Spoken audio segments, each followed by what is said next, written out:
So hello dear students, in this video we are going to solve question number 2A of TYBAF semester 6 April 2023 question paper. थोड़ा सा idea दे देता हूँ, ये business valuation का question है, ठीक है। सो रीड करते हैं। Balance sheet of Abhishek limited on 31 March 23 is as follows. Balance sheet दिया आपको, liabilities, amount, assets. Liability side में लिखा है 4000 equity shares of ₹100 each. 4000 shares है, एक शेयर 100 रुपीज का, 100 इसका फेस वैल्यू है, ठीक है, या फिर नॉमिनल वैल्यू। अमाउंट आएगा 4 लाख। जनरल रिजर्व है, profit and loss, creditors and income tax provision. Land and building, plant machinery, patent, trademarks is given. Stock, bank, preliminary expense दिया है but it is not your asset, it is fictitious asset, इसके लिए मैंने इसको cross किया, ठीक है। Debtors है, ठीक है, टोटल 8,80,000। अगले पेज पे जाते हैं, अगले पेज पे देखते हैं क्या इन्फॉर्मेशन मेंशन है, ठीक है। चलो देखो, नेक्स्ट पेज पे बोला है the assets are valued as under. अभी ये वैल्यू कहाँ पे लेना है मैं बताता हूँ। लैंड एंड बिल्डिंग का लेना है 3,80,000, गुडविल का 2,80,000, प्लांट एंड मशीनरी का 2,82,500। Out of total debtors it was found that debtors of ₹8,000 are bad. मतलब 8,000 डेटर्स आपको माइनस करना है। बैड डेब्ट्स आपको पता होगा, डेटर्स से माइनस करते हैं। The profits of the company has been as follows. Profit दिया है 20, 21, 21, 22, 22, 23 का, ये भी आपको यूटिलाइज करना है, ठीक है। The company follows the practice of transferring 25% of profit to general reserve. This line is very very important. Company क्या करता है, प्रॉफिट का 25% कहाँ पे ट्रांसफर करता है, जनरल रिजर्व में। सो ये हम लोग कैलकुलेट करेंगे, ठीक है, लास्ट में। Similar type of business earns 10%। Similar type of business मतलब जो इसके जैसे ही बिजनेस है उनको कितना रिटर्न मिलता है, 10%। तो इसको बोलते हैं NRR, normal rate of return, okay. Similar type के बिजनेस को जो रिटर्न मिलता है वो है NRR।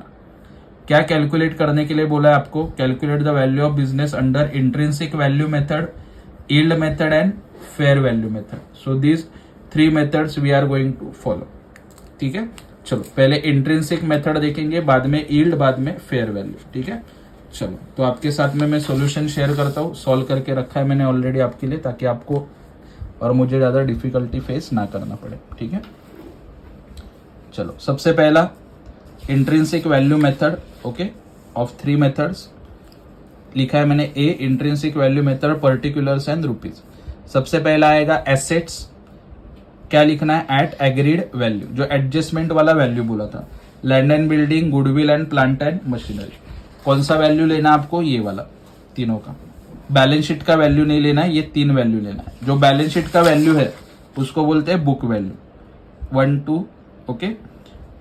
तो उसका वैल्यू नहीं लेना आपको, कौन सा वैल्यू लेना है, नया वाला, ठीक है। आई होप आपको समझ में आया होगा। तो मैंने ये तीनों का किया, नया वैल्यू लिखा 3,80,000, 2,80,000, 2,82,500। बाकी का जो एसेट्स है उसका सेम वैल्यू, बुक वैल्यू, जैसे कि पेटेंट, ट्रेडमार्क्स, कुछ बोला नहीं है तो बैलेंस शीट का वैल्यू, ओके। स्टॉक का भी बैलेंस शीट का वैल्यू। डेटर्स के बारे में क्या बोला है, 8,000 बैड डेब्ट्स, बराबर। सो 1,68,000 में से 8,000 माइनस किया, 1,60,000। बैंक 1,04,000। प्रिलिमिनरी एक्सपेंस देखो यहाँ पे, land and building, plant and machinery छोड़ के बाकी सबका बुक वैल्यू लिया। प्रिलिमिनरी एक्सपेंस नहीं आएगा, क्रॉस किया, दिख रहा है आपको, क्योंकि वो फिक्टिशियस एसेट है, ये लेने का नहीं, ठीक है। चलो आगे देखो। फर्स्ट पॉइंट आपको टोटल मिला 13,10,500। सेकेंड पॉइंट इज लाइबिलिटीज, लेकिन कौन सा लाइबिलिटी लेते हैं हम लोग, एक्सटर्नल।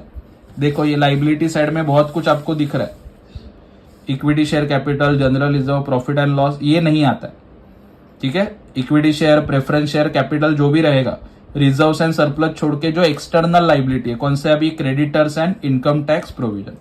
तो ये दोनों आप लोगे, उसके बारे में कुछ अलग नहीं बोला है, तो जो वैल्यू है वही आपको लिखना है, ठीक है। कॉलेज में कभी लेक्चर अटेंड किया होगा तो मैं क्या बोल रहा हूं आपको समझ में आ रहा होगा, ठीक है। देखो क्रेडिटर्स 2,56,000, इनकम टैक्स प्रोविजन 1,20,000, दोनों को ऐड किया 3,76,000। Next step, amount available to equity shareholders आपको ढूंढना है। कैसे मिलेगा, 1 माइनस 2। तो 1 में से 2 माइनस किया तो आपको अमाउंट अवेलेबल आएगा 9,34,500। आई होप आपको ये समझ में आ गया होगा। This is your first step, amount available to equity shareholders. Second step, number of equity shares ढूंढना है आपको, कितना है 4000, ऑलरेडी क्वेश्चन में दिया है, सो नो प्रॉब्लम, ठीक है। So value of equity share as per intrinsic value method कैसे मिलेगा, amount available to equity shareholders 9,34,500, okay, divide by number of shares 4000, ठीक है। फॉर्मूला ध्यान में रखना, इजी है बहुत ही। तो डिवाइड करोगे, आंसर आएगा 233.63 पर शेयर। आई होप ये आपको समझ में आया। स्टेप देखते फिर से, intrinsic value method, assets agreed value लोगे, ओके, जिसका नहीं है उसका बैलेंस शीट का वैल्यू, प्रिलिमिनरी एक्सपेंस लिखना नहीं है, एक्सटर्नल लाइबिलिटीज माइनस करोगे, शेयर कैपिटल रिजर्व सरप्लस छोड़ के, तो ये मिला amount available, divide by number of shares, question में दिया है, नहीं तो हम लोग ढूंढ सकते, ठीक है। डिवाइड करोगे, आंसर आएगा आपका 233.63। आराम से ये करोगे, आपको कम से कम 15 में से 8 मार्क्स तो मिल जाएंगे, ठीक है। Now we are going to see next method, that is yield value method. Video pause करके फिर से देख लेना, रिपीट पे मोड पे भी देख सकते हो, समझ में आ जाएगा। So now yield value method, सबसे पहले क्या कैलकुलेट करना आपको, profit available to equity shareholders, okay. So now average PAT divide और FMP, average PAT that is profit after tax, या फिर एफएमपी मैंने पहले ढूंढा, 3 साल का प्रॉफिट दिया था, देखो क्वेश्चन में मुझे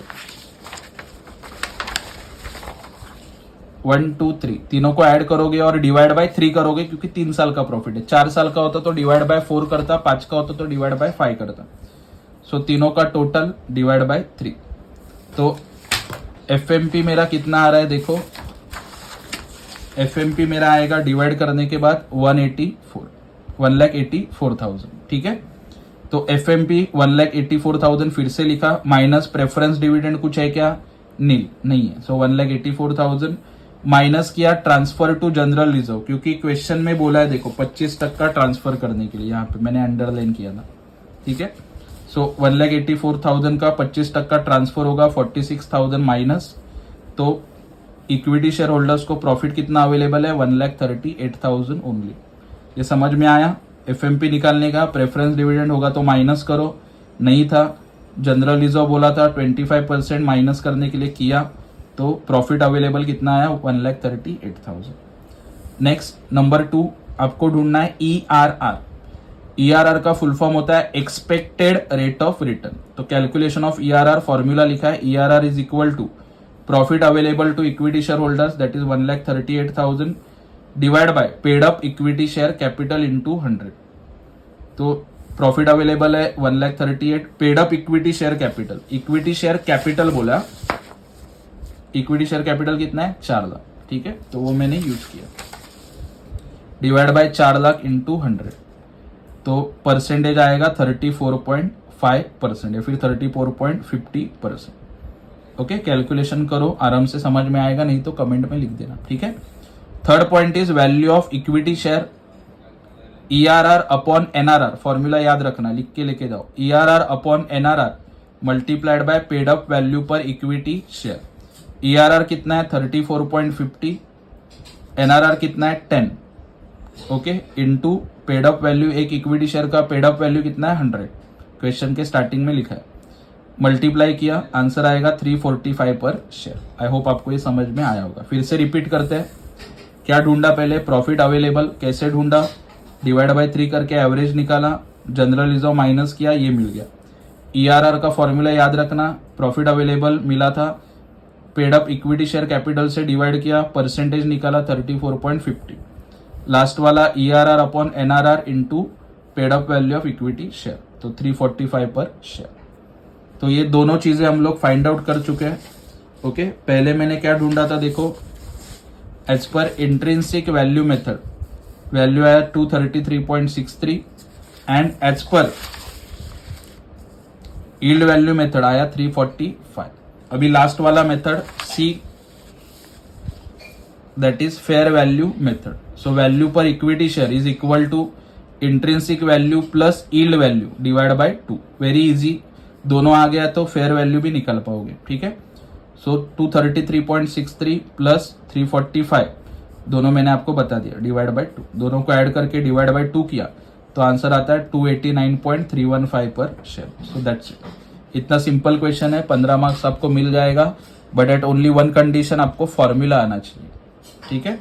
और ये वीडियो बार बार रिपीट मोड पे देखो, जहां पे पॉसिबल है पॉज करके देखो, तो क्या है वो आपको समझ में आ जाएगा, ठीक है। अगर ये दोनों ही रॉन्ग हो गया पहला आपका, तो थर्ड भी रॉन्ग ही आने वाला है। और ये वीडियो अपने फ्रेंड्स के साथ शेयर करो and keep following and keep supporting Bagwe sir's Gyandeep commerce classes. Thank you so much.